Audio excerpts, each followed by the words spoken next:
ग्रामीण भागातल्या सुविधा आणि शहरी भागातल्या सुविधा यात आज प्रचंड अंतर झालंय. मुली आज टीव्हीवरच्या मालिका बघतात, मुली आज चित्रपट बघतात, त्याच्यामधले सुंदर रस्ते, सुंदर बंगले, फ्लॅट हे सगळं बघतात.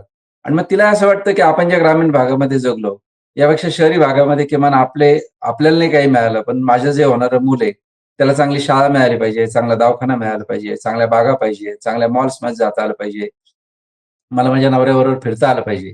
तेव्हा शहरी आणि ग्रामीण भागामधलं हे जे अंतर आहे भयानक, सुविधांच्या बाबतीमधलं, रस्त्यापासून, शाळांपासून सगळ्या बाबतीतलं, हेही याला कारणीभूत आहे. म्हणजे उद्या समजा मुलींना जर 2 चॉईस आले, की ग्रामीण भागामध्ये शेतीमधून ₹1,00,000 मिळणारा मुलगा आणि शहरी भागामध्ये 50,000-60,000 मिळणारा मुलगा, तरी ती मुलगी 50,000चा शहराचा मुलगा निवडेल. याचं कारण असं, की शहरी जीवनमान जे आहे, ते तिला हे ₹1,00,000 मिळवून देणार नाहीये.